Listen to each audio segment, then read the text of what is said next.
Recife, 1964. A tortura dobra.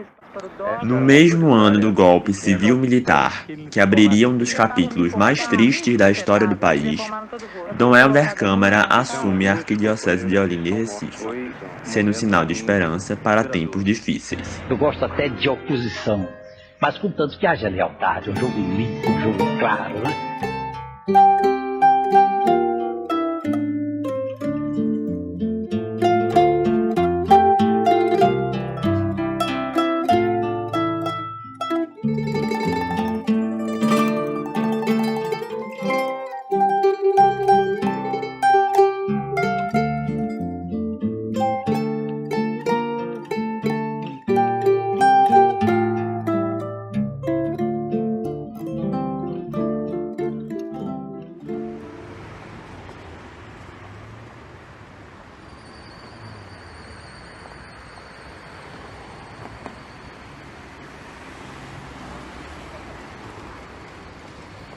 No Natal do ano seguinte, em 1965, Dom Helder oficializava a ordenação de Antônio Henrique Pereira da Silva Neto.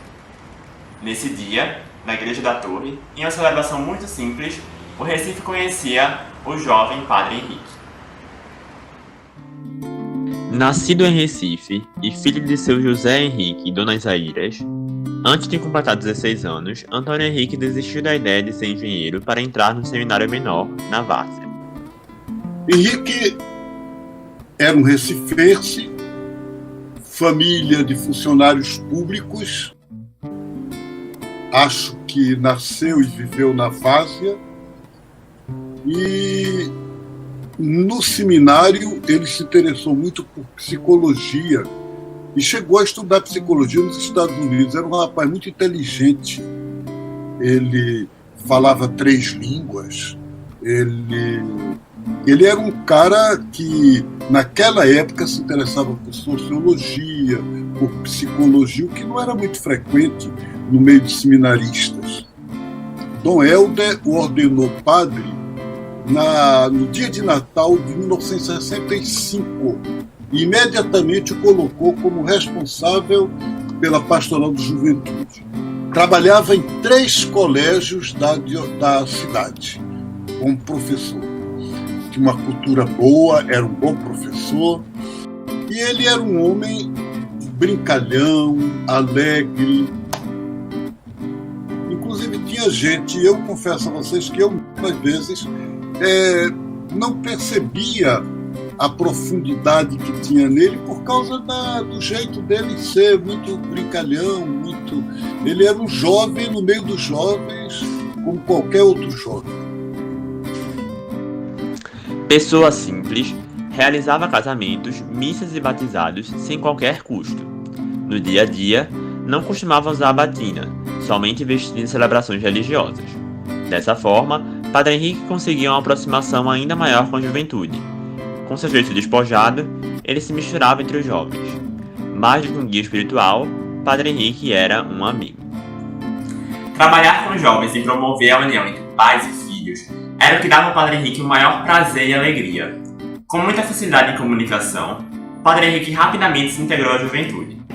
Em suas reuniões, buscava discutir diversos temas sem muitos tabus, procurando sempre atender a necessidade dos jovens.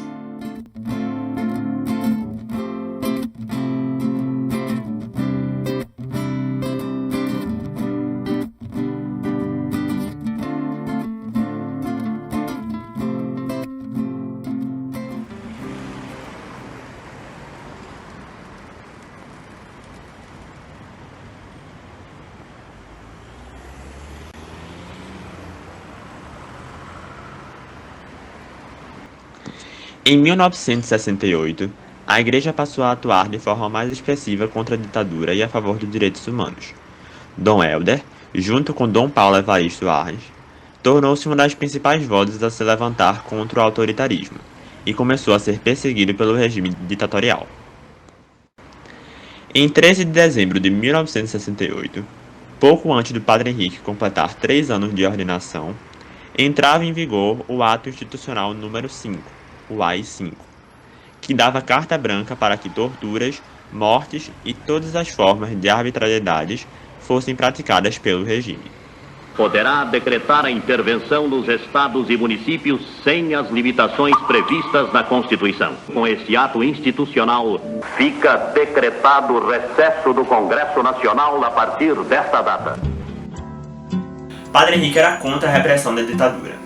Por seu trabalho com Dom Helder, por sua luta pela justiça social e por seu diálogo com os jovens, ele começou a ser tido como um padre subversivo pelos setores mais conservadores da sociedade.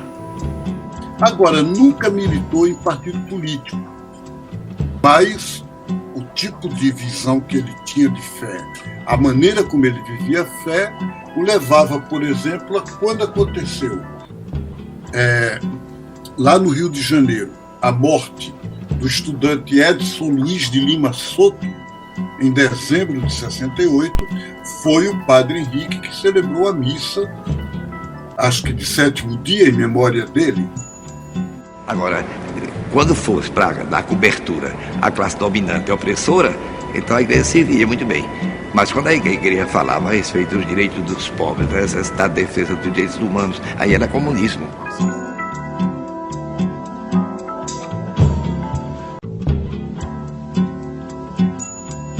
Em 1969, as tensões cresciam contra a ditadura.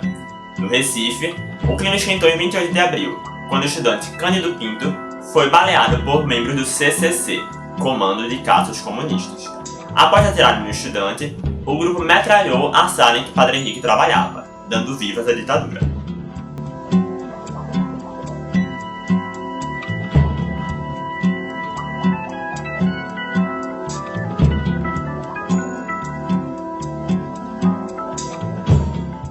Fiel a seus ideais e sempre em busca de soluções pacíficas, Padre Henrique não se abalou e se solidarizou com o sentimento dos jovens, aconselhando-os a buscar justiça sem recorrer a métodos violentos. Em 17 de maio de 1969, após tecer comentários sobre as barbaridades cometidas contra Cândido Pinto, Padre Henrique recebe telefonemas com ameaça de morte. Em março daquele mesmo ano, o padre já havia recebido bilhetes com ameaças parecidas, todos eles assinados pelo mesmo grupo de extrema-direita que havia atentado contra o estudante.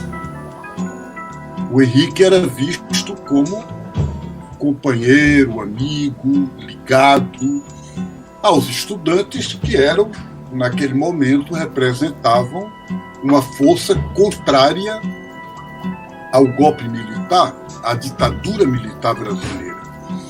E na noite do 26 de maio de 69, ele saiu de uma reunião com jovens em Casa Forte, em Parnamirim, e foi visto pela última vez ali naquela praça de Parnamirim, entrando no carro, e o corpo apareceu todo torturado no dia seguinte, depois de uma longa história.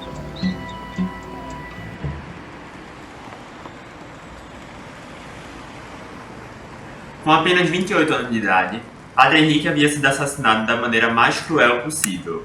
E uma pergunta não queria calar: quem mandou matar Padre Henrique?